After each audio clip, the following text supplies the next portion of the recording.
கர்த்தராகிய இயேசு கிறிஸ்துவின் இனிய நாமத்தில் இந்த காலை வேளையில் உங்கள் யாவரையும் மிகுந்த அன்போடு கூட ரேமா எழுப்புதல் ஊழியத்தின் சார்பில் உங்கள் அன்பு சகோதரன் காட்வின் மோசஸ் வாழ்த்துகிறேன்.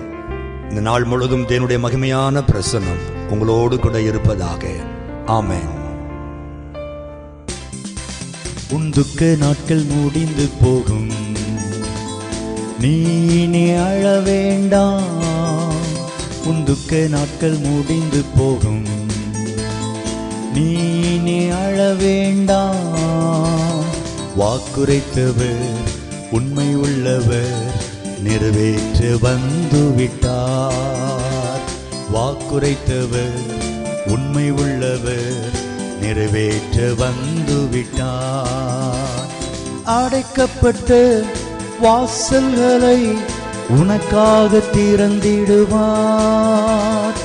அடைக்கப்பட்ட வாசல்களை உனக்காக திறந்திடுவார்.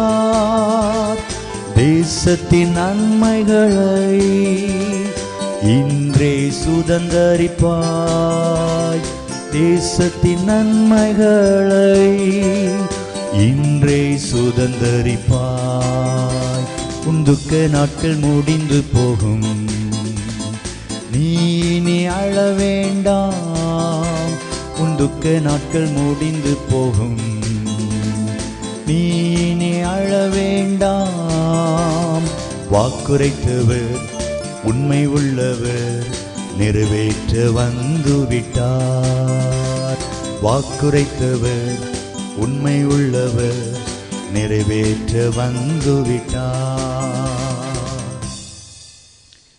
கர்த்தருடைய பிள்ளைகளே, துக்கத்தோடு இந்த காலை வேளையிலே நீங்கள் காணப்பட்டால் உங்களோடு கூட இந்த பாடல் மூலம் ஆவியானவர் பேசியிருப்பார் என்று நான் விசுவாசிக்கிறேன். என் துக்கம் என்றைக்கும் மாறும், என் வேதனைகள் யாருக்கு தெரியும் என்று ஒரு வேளை பல வருஷங்களாய், பல மாதங்களாய், பல நாட்களாய் நீங்கள் கண்ணீரோடு கூட இருந்திருக்கலாம். என் துக்கத்தை சந்தோஷமாய் மாற்ற யாரால் முடியும் என்று நீங்கள் கலங்கி தவித்திருக்கலாம். தேவனுடைய பிள்ளைகளே, வேதத்தில் அன்னாள் என்கிற ஒரு பெண்ணை குறித்து நாம் வாசிக்கிறோம்.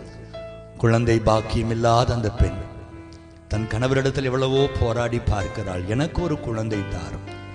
கணவன் சொல்லுகிறான், கர்த்தர் உன் கர்ப்பத்தை அடைத்திருக்கும் பொழுது நான் எப்படி உன் துக்கத்தை மாற்ற முடியும் என்று ஆறுதல் படுத்தி பார்க்கிறான். அவளோ தெய்வ ஆலயத்திற்கு ஓடினாள். என் துக்கத்தை மாற்றக்கூடிய ஒரே வல்லமை கர்த்தருக்கு மட்டுமே உண்டு என்பதை அன்னாள் அறிந்திருந்தாள். ஆலயத்திற்கு ஓடினால், இருதயத்தை ஊற்றி அவள் ஜெபித்தாள். வேதம் சொல்லுகிறது, அவள் ஜெபித்து அந்த ஆலயத்தை விட்டு வெளியே வரும் பொழுது தன் கண்ணீரை அவள் துடைத்து போட்டாள். அதற்கு பின்பு அவள் துக்கமுகமாய் இருக்கவில்லை என்று வேதம் சொல்லுகிறது. அதன்படியே என் ஆண்டவர் அன்னாளை நினைத்தருளினார். அவள் கர்ப்பமுற்று சாமுவேல் என்கிற அருமையான ஒரு தீர்க்கதரிசியை பெற்றெடுத்து தன் துக்கத்தை சந்தோஷமாய் மாற்றிக்கொண்டார். என் அன்பு கர்த்தருடைய பிள்ளைகளே, வேலை இல்லை என்கிற துக்கம், திருமணமாகவில்லை என்கிற துக்கம், வியாதி என்கிற துக்கம், கடன் பிரச்சனை என்கிற துக்கம், குழந்தை இல்லை என்கிற துக்கம், ஊழியத்திலே பல போராட்டம் என்கிற துக்கத்தோடு நீங்கள் இருப்பீர்கள். ஆனால் என் ஆண்டவர் சொல்லுகிறார், என் சமூகத்திற்கு வா, என்னோடு நீ தனித்து சில நேரங்களை செலவிடு, உன் கண்ணீரை நான் விசாரிக்கட்டும்.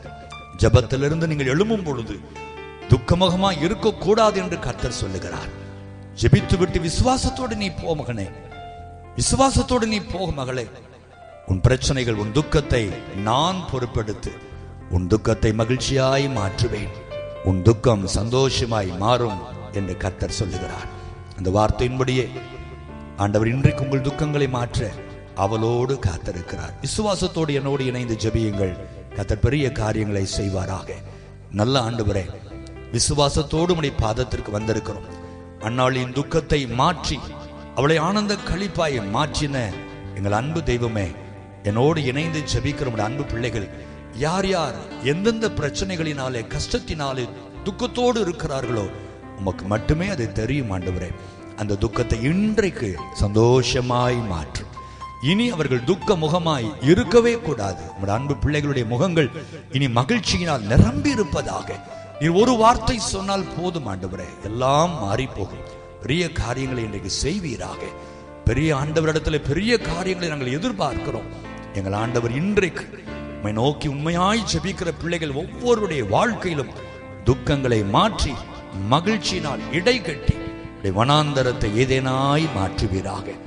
இப்படி செய்கிற அன்புக்காக உமக்கு நன்றி. உன் துக்க நாட்கள் முடிந்து போகும். கர்த்தரே உனக்கு நித்திய வெளிச்சமாய் இருப்பார் என்று சொன்னீரே, அதை நிறைவேற்றி மகிழ்ச்சியாக்கும். அன்புக்காக ஸ்தோத்திரம். இயேசுவின் நாமத்தில் பிதாவே, ஆமென், ஆமென்.